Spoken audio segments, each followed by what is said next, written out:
Mon nom est Ghislain Plourde et je vous souhaite la bienvenue à l'émission Saint-Jean-sur-Richelieu, un condensé en 30 minutes des réunions du conseil municipal joannais.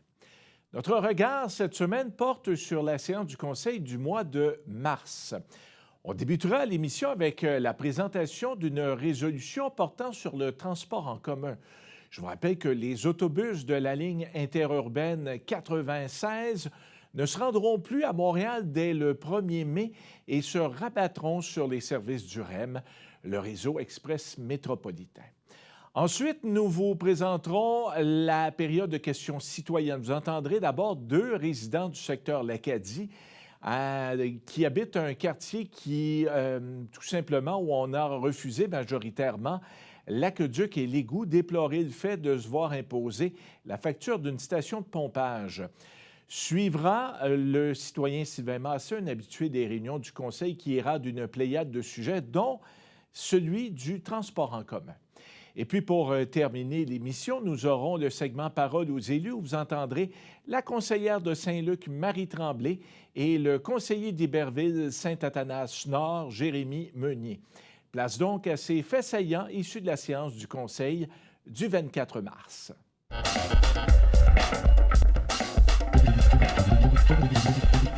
15.2, modification de l'horaire du service de la ligne 96. Proposeur. Monsieur le maire. Monsieur Boucher. Considérant que le service de la ligne 96 sera désormais offert vers le terminus Brossard, REM et Panama à compter du 1er mai 2026, je propose que soit mis en place le nouvel horaire de la ligne 96 en vigueur du lundi au dimanche à compter du 1er mai 2026. Appuyeur. J'appuie. Monsieur Santerre. 15.3, modification de la grille tarifaire du service de transport en commun interurbain. Monsieur le maire, considérant que le service de transport en commun interurbain de la ville de Saint-Jean-sur-Richelieu a maintenu son service à destination du terminus centre-ville TCV de Montréal jusqu'à ce jour, que le conseil municipal adopte la grille tarifaire du service de transport en commun urbain et interurbain devrait entrer en vigueur le 1er mai 2026, laquelle est jointe à la présente résolution pour en faire partie intégrante. Appuyeur. J'appuie. Monsieur Boisvert. Je vais en profiter quand même, c'est un dossier très important pour y aller d'un petit moment d'information. Vous aurez compris que les résolutions que vous venez d'entendre font en sorte qu'à compter du 1er mai, bien sûr, on va se raccorder au REM tel que c'était prévu, évidemment, de longue date, avec la signature du dernier contrat avec Transdev. Par contre, et je le dis vraiment à regret, on ne pourra pas instaurer un système hybride et maintenir une liaison vers Montréal. Pour plusieurs raisons que je me permets ici de vous énumérer.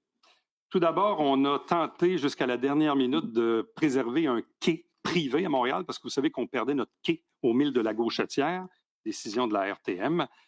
Et à venir, il y a 2 semaines, on avait un quai privé, mais malheureusement, à la dernière minute, le propriétaire de ce quai a retiré son offre, probablement pour préserver ses relations d'affaires avec les partenaires en transport. Conséquence, il y en a 2, 3. On aurait pu maintenir notre quai au mille de la Gauchetière, mais il aurait fallu demander à nos autobus de passer par Mercier ou Jacques-Cartier. Parce que Champlain, évidemment, est interdit à cause du REM. Ça n'a aucun sens. Autre option, continuer de passer sur Champlain, mais aller au terminus de la rue Berry. Personne ne veut ça. Et ça, et tous les scénarios que je vous énumère, auraient entraîné, évidemment, des coûts excessifs pour les usagers. Écoutez, et pour avoir consulté plusieurs de mes collègues maires, Rive-Nord et Rive-Sud, dans les dernières semaines, le gouvernement a pris une décision d'investir nos argents pour bâtir un nouveau système qui s'appelle le REM. Et visiblement, toutes les contraintes ont fait en sorte qu'on était un peu comme le dernier des derniers, les Gaulois qui se battaient à la dernière seconde pour préserver notre lien avec Montréal. Ben là, je suis obligé de vous dire que de la potion magique, il n'y en a plus. Et les Gaulois ne peuvent plus résister, malheureusement, à ce train qu'est le REM. Au moins, si le REM avait été prolongé jusqu'à Chambly, telle était la promesse du gouvernement, au moins, on se dirait qu'on a un certain bénéfice. Bon, des bénéfices, il y en a quand même. Parce que, premièrement, pour certains usagers, ça va même coûter un peu moins cher. Et tant mieux. Une personne me disait pas plus tard qu'aujourd'hui que, bon, depuis l'absence de la voie réservée du pont Champlain, les temps de transport sont quand même assez excessifs. Donc, malgré le fait que les gens auront une correspondance à faire à Brossard, ils vont probablement y regagner en temps. Et on verra à l'usure. Ma collègue de Chambly, que j'ai visité hier, la mairesse Alexandra Labbé, me disait, quand on l'a fait, il y a eu de la grogne, évidemment. Aujourd'hui, il y a même un 10 % d'augmentation de la fréquentation. Et ça, la fréquentation, elle est importante parce que vous savez que depuis la pandémie, depuis 2019, et malheureusement, dans notre cas à nous, contrairement à Saint-Jérôme, ça n'est jamais revenu, l'autobus 96 a perdu 58 % de sa fréquentation. Probablement le télétravail, vous allez me dire. Il y a aussi des Joannais en ce moment qui se rendent au REM avec leur auto. Il y en a. Combien, on ne le sait pas, mais il y en a. Ils tournent en rond souvent parce qu'il n'y a pas beaucoup de places de stationnement. Peut-être seront-ils tentés d'utiliser le nouveau transport. Il y aura un transport vers le 10-30, transport également vers Panama. Bref, c'est le scénario dans lequel on est et je vous fais grâce des enjeux de financement dont on vous reviendra dans quelques semaines. Et tout le monde est au prix dans le même bateau. Là, nous, Saint-Jean, on modifie nos trucs par rapport au REM, mais dites-vous que les villes sur la Rive-Nord et la Rive-Sud, et même Montréal et Laval, sont aux prises avec de graves problèmes de financement. Ça fera sûrement l'objet de certaines sorties durant la prochaine campagne électorale provinciale. Et il y aura bien sûr, dans les prochains jours, une campagne publicitaire qui va expliquer tout ça, le déclinement et le rabattement vers le REM. Je tenais évidemment à prendre quelques instants pour vous en parler. C'est quand même une décision importante pour les usagers. Usagers, qu'il faut le dire, pour la 96, sont au nombre d'environ 800 passagers par jour en moyenne, ce qui est beaucoup moins que ce que ça a déjà été, bien sûr, avant la pandémie.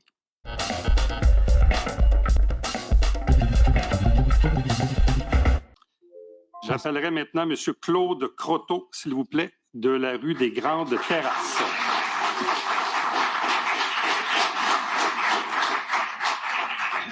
Bonjour, M. le maire. Merci de pouvoir nous donner cette occasion de s'exprimer. C'est plaisir, je vous écoute.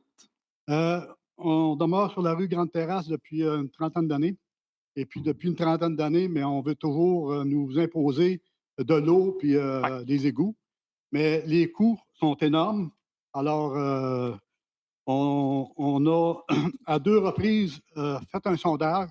À 2 reprises, la rue Grande Terrasse a toujours refusé.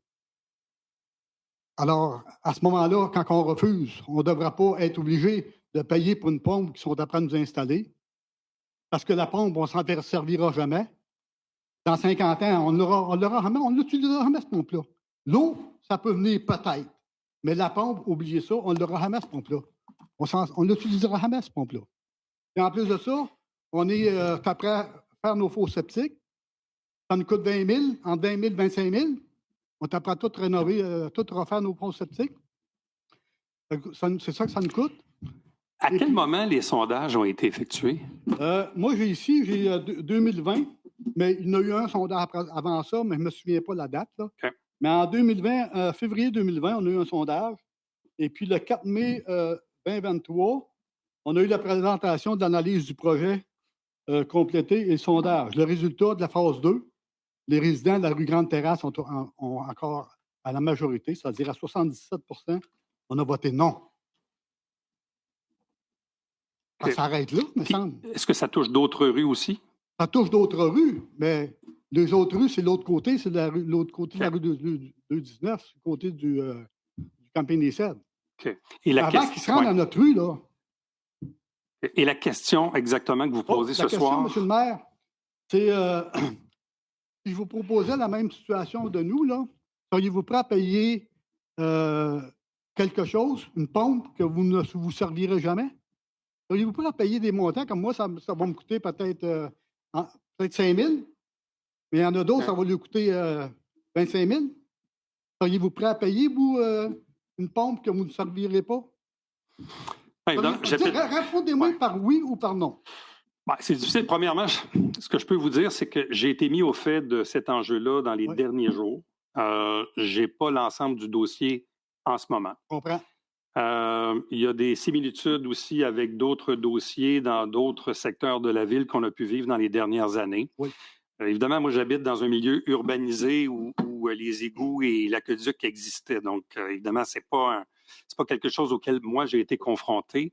Mon constat, puis même pour l'avoir vu durant la campagne électorale, Quand on veut passer l'eau et les égouts, très souvent, les gens sont à une période où ils renouvellent leurs équipements, investissent plusieurs dizaines de milliers de dollars, donc évidemment sont moins enclins, disons, à se brancher sur le réseau. Des fois, des secteurs dans le périurbain où malheureusement les travaux ne sont pas subventionnés, ce qui donne aussi des factures assez salées. Oui. Je suis assez empathique à ce que vous me dites. Je vais attendre dans les prochains jours d'avoir des compléments d'informations pour vraiment avoir l'ensemble et l'historique du dossier. Je vais même probablement appeler Mme Marcoux, qui était conseillère dans le temps, peut-être même Mme Surprenant, qui était là dans le dernier mandat, pour mieux comprendre qu'est-ce qui s'est fait ou pas fait dans les dernières années. Mais j'entends ce que vous me dites, puis je comprends que ce n'est pas une situation, disons, très plaisante à vivre. Appelez pas la mairesse, parce que c'est une histoire d'amour avec des promoteurs, ça.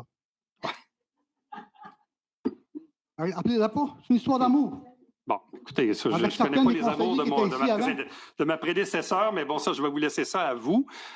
Il vous reste 1 minute. Aviez-vous une autre question? Je n'ai pas d'autres questions, non, ça va. Sauf que, M. le maire, on est une douzaine, plus ou moins 12 pensionnés, c'est-à-dire retraités sur la rue. Oui. Alors, une raison de plus, M. le maire, de ne pas être obligé d'être harcelé pour payer la fameuse pompe qu'on utilisera jamais.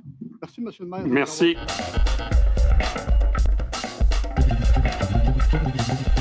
Monsieur Pierre-Yves Pinsonneau, probablement pour un sujet semblable, je pense. Monsieur Pinsonneau, à vous la parole. Bonjour, Monsieur le maire. Bonjour. Levez le micro, vous êtes un peu plus grand. Merci. Un peu un complément avec M. Croteau. Je suis concernant le projet d'égout sur la route 219. Moi, ce que je peux vous mentionner, c'est qu'en 2020, il y a eu un sondage par la Ville qui est fait concernant un projet similaire qui nous a été présenté dans les dernières années. Le résultat était de 55 % désaccord avec le projet. En c'est-à-dire le 4 mars 2022, 2 années plus tard, après le sondage, on a reçu une lettre d'un responsable des infrastructures de la Ville nous mentionnant que le projet pour les usines de pontage, l'aqueduc, avait été refusé par les citoyens. Mais plusieurs citoyens désiraient connaître le coût pour une desserte pour les égouts et les aqueducs. Plusieurs citoyens, est-ce que c'est 15, 20 citoyens pour 101 propriétaires? Ce qui est important de retenir ici, c'est la mention de plusieurs citoyens. Par la suite, il y a un rapport qui a été soumis à la Ville. La proposition a été retenue de donner un mandat pour préparer le plan et devis, obtenir les coûts pour chacun des résidents. Le règlement d'emprunt de 148 000 adopté sans aviser les citoyens, donc aucune possibilité aux citoyens de contester le règlement. Une demande d'accès a été faite à l'information, a été faite pour obtenir le rapport transmis par la direction générale, mais ça a été refusé par les autorités de l'accès à l'information.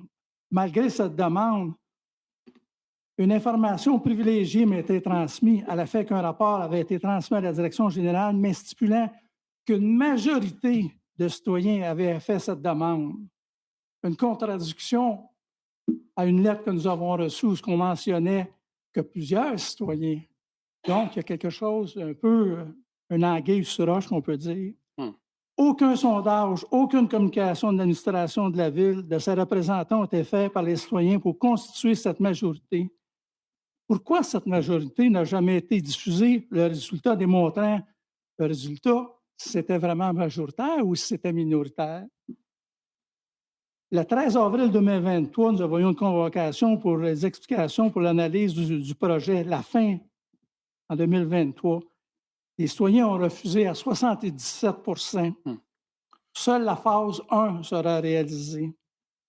Il est impensable qu'après avoir refusé à 4 reprises, M. Croteau a parlé de 2, mais il y en a même avant ça, concernant l'aqueduc, l'égout, accepte qu'un mandat soit donné pour évaluer les coûts pour leur résidence. Il manque une étape. Sonder les citoyens pour ce dossier. Monsieur le maire, moi et les citoyens de mon secteur demandons à ce que ces frais soient annulés. Ça représente combien de personnes, ça, à peu près? Il y a 101 propriétaires. 101 propriétaires. Oui. Okay. Je vais demander à ce que l'administration nous sorte dans les moindres détails tout l'historique du dossier afin que le Conseil puisse vraiment se faire une tête dans un comité futur, parce que je vous avoue qu'il il manque des bouts au casse-tête pour bien comprendre l'ensemble du dossier. Comme je disais à votre collègue tantôt, je vous entends, je suis empathique à ce que vous me dites. J'ai besoin d'avoir l'ensemble du dossier vraiment pour être capable de se faire une tête sur la suite, là. Un dernier élément, M. le maire, nous avons une date d'échéance, le 10 avril, pour pouvoir payer la facture. Est-ce que c'est possible de repousser cette date-là? Parce que le règlement d'emprunt va être le 16 juin.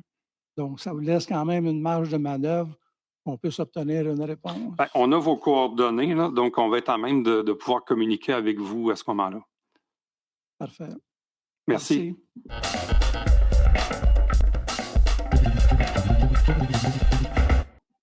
J'appellerai maintenant M. Sylvain Massé. 3 objets d'intervention: participation citoyenne, indemnité de transition et mobilité durable.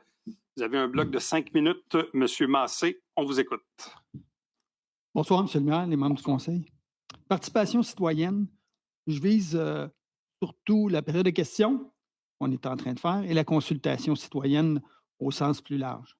Il y a un proverbe que j'aime bien qui est souvent attribué à Confucius. Celui qui pose sa question est un idiot pendant 5 minutes. Ça la donne bien parce qu'ici, c'est toujours 5 minutes. Celui qui ne la pose pas est un idiot pendant toute sa vie. Vous comprenez qu'on vient ici, nous autres, juste pour ne pas être des idiots. Ce proverbe m'amène à parler de l'accueil que nous avons à la période de questions. On sent que notre présence n'est pas vraiment encouragée. On a souvent l'impression que nous représentons un caillou dans le soulier. Vous savez qu'est-ce que je veux dire quand je dis ça? Je vous laisse continuer. Parfait. Je vais prendre sur moi de vous parler pour plusieurs. Nos interventions sont souvent là pour soulever des éléments de réflexion, pour vous aider et pour vous présenter des angles de vision différents. Vous savez, il y a des choses plus intéressantes que participer aux séances du conseil ou séances publiques. Mais nous croyons à l'implication citoyenne et nous aimerions que vous favorisiez et appréciez les interventions des citoyens aux différentes séances publiques. Ce sujet d'implication citoyenne m'apporte à vous poser une question sur la consultation publique. Est-ce que vous croyez qu'un conseiller qui va sur Facebook pour demander aux personnes qui le suivent, souvent ses sympathisants, ou encore est-ce que de prendre certains commentaires recueillis lors de porte-à-porte d'élections représente des formes adéquates et complètes de consultation citoyenne? C'est une question, ça? Ben oui. Ça finit avec un point d'interrogation sur mon écran. Écoutez, je peux la répéter si vous ne l'avez pas compris. Au même compris. titre que vous, j'ai oublié de le faire. J'aurais pu d'ailleurs vous féliciter pour votre nomination, M. Massé. Là. Vous êtes nouvellement représentant officiel du parti de l'opposition officielle. Donc, quand vous me posez une question ici ce soir, c'est comme citoyen ou comme porte-parole de l'opposition officielle? Toutes les fois que je suis ici, c'est un citoyen. Ah, OK, merci. Mais c'est quand même important qu'on le sache. Écoutez, je n'ai pas de réponse Monsieur à votre question. Je ne comprends pas votre intervention à ce moment-ci. Je suis ici comme citoyen. Vous me questionnez sur la participation citoyenne. À l'égard, il vous pointez un conseiller. Je pointe des éléments que j'ai vus autant sur Facebook, qui est une consultation. Pour moi, ce n'est pas ça une consultation. Je vais vous le dire. Bon, mais c'est votre opinion. Là, ça ne me dérange pas, mais il vous reste 2 minutes 50. Vous aviez 2 autres sujets. J'aimerais vous préciser que vous n'êtes pas là pour vos goûts personnels, pour faire avancer vos projets, pour décider selon ce que ça vous tente. Vous êtes là pour décider selon ce que la population veut. Vous êtes là pour représenter les citoyens. Je m'attends que chaque membre du Conseil s'assure que chacune des décisions soit prise en fonction de ce que la population veut, en respectant les priorités et la capacité de payer des citoyens. C'est-tu assez clair, ça? OK. Donc, quelle est votre question? J'aimerais revenir sur mon intervention de septembre 2024. Je m'expliquais. Je m'exprimais sur l'obligation de se rabattre sur le REM plutôt que le TCV, le terminus centre-ville, au 1000 la Gauchetière. Cette situation aurait dû apporter une réflexion complète du transport collectif. Comme je le présentais, pour moi ici, c'était un rendez-vous manqué pour Saint-Jean-sur-Richelieu. L'ensemble des villes qui vont maintenant au REM plutôt que le 1000 la Gauchetière ont complètement revu leur service, autant local qu'intercité. Pourquoi ils ont fait ça? Parce que c'était le moment propice pour le faire. Ça n'aurait pas été ici une belle opportunité d'une belle consultation citoyenne pour un sujet crucial pour les citoyens, les commerces et les entreprises. Vous en pensez quoi? Bien, tout d'abord, ce soir, on va prendre, vous allez le voir dans l'ordre du jour, il y aura des décisions à l'égard du transport. On avait une situation d'urgence parce que le raccordement prévu est au 1er mai, ce qui est demain. Honnêtement, on n'a pas le luxe en ce moment d'aller dans cette direction-là. Mais effectivement, pour discuter avec plusieurs de mes collègues, puis vous l'avez probablement vu, là, j'étais à Chambly hier, cet après-midi, j'ai parlé avec mon collègue de Saint-Jérôme qui vit une autre réalité, mais il y a des ressemblances avec nous. Il y a beaucoup d'inquiétudes actuellement de la part des maires de la couronne nord et sud de Montréal sur l'arrimage du transport. Nous, c'est le REM, d'autres, c'est d'autres aspects. Mais effectivement, je pense qu'une révision de notre service de transport et pas quelque chose qu'on fait en 24 heures, là, quelque chose qu'on prend vraiment le temps en profondeur de regarder. Je suis assez d'accord avec vous que c'est quelque chose qui devrait être fait éventuellement. Là, je vais juste vous répéter le début, puis je vais revenir sur quelque chose. Mon intervention, c'est en septembre 2024. Il y a des membres du conseil qui étaient là à ce moment-là. Là. Fait que c'est pas une nouvelle idée que j'apporte. Je répète un même sujet, parce que je vais en répéter plusieurs, malheureusement. Là, je vais juste vous dire une chose, parce que vous me parlez des maires dans nos alentours. Hier, la ville de Brossard a annoncé qu'elle est en consultation citoyenne pour voir ils font bien. Le transport collectif mais dans là, deux je vous secteurs. dis, M. Massé, laissez-nous le temps d'arriver. Là. Moi, je viens d'arriver. Il y a du nouveau monde alentour de la table. On a une situation d'urgence à régler. Vous avez de l'expérience. Et la révision du service urbain est d'ailleurs prévue à court terme. Les autres sujets, je vais les garder, M. Latron. Bonne soirée. Merci beaucoup, M. Massé. Excellente soirée.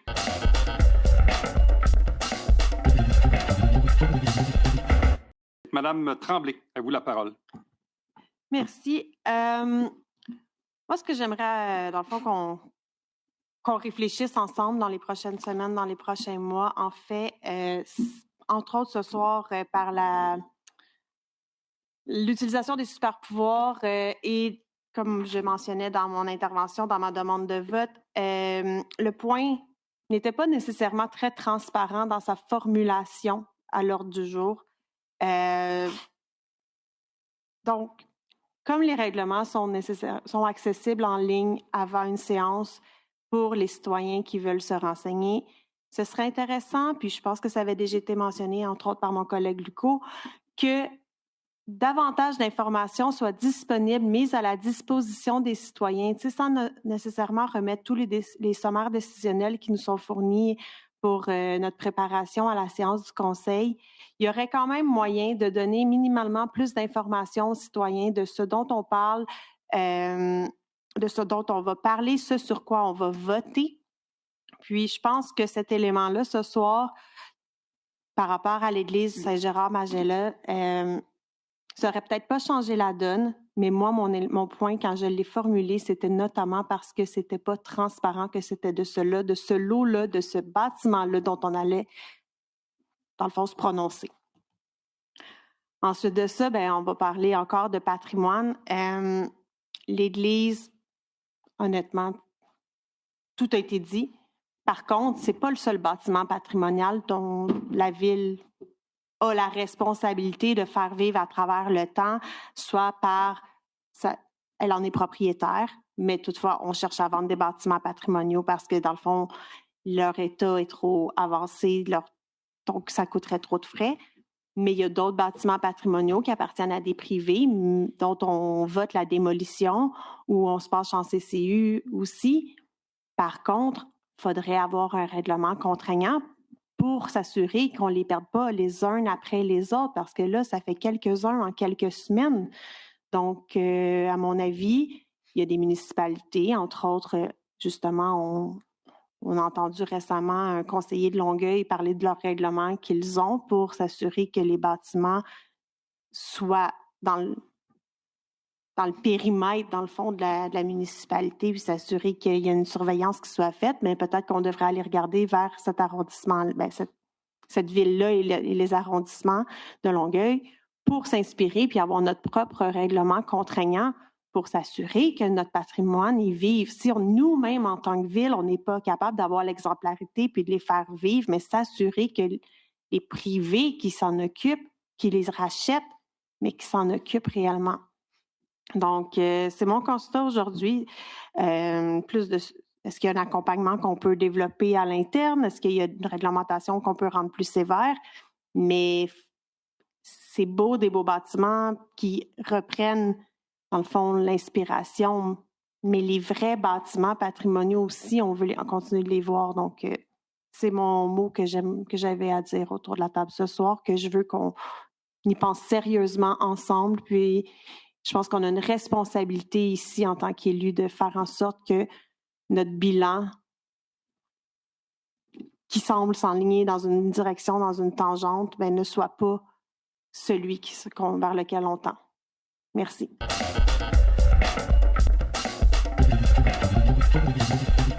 M. Meunier.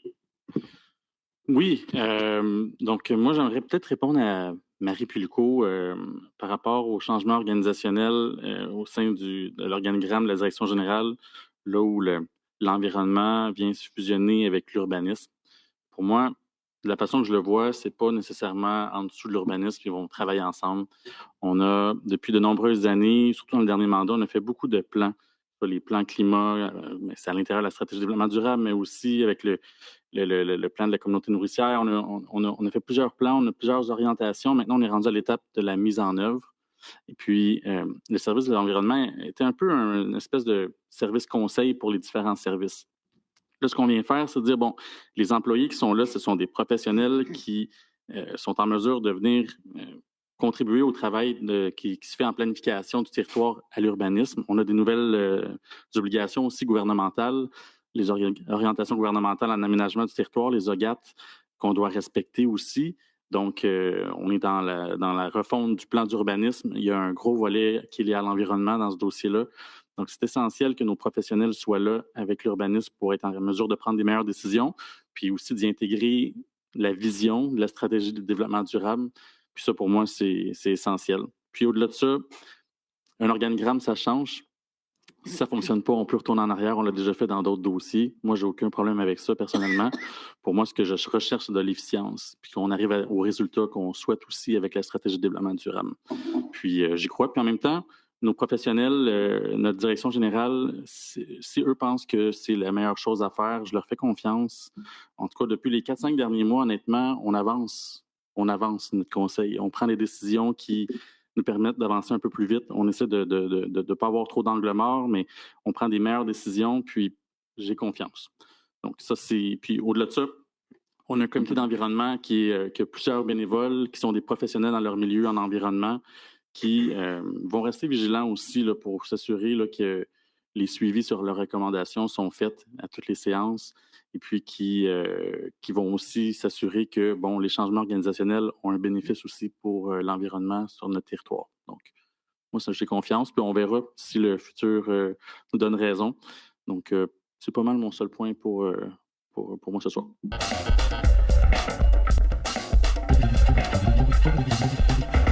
Ben voilà, c'est ce qui complète cette édition de Saint-Jean-sur-Richelieu. Merci beaucoup d'avoir été des nôtres. Ici Ghislain Plourde. À la prochaine.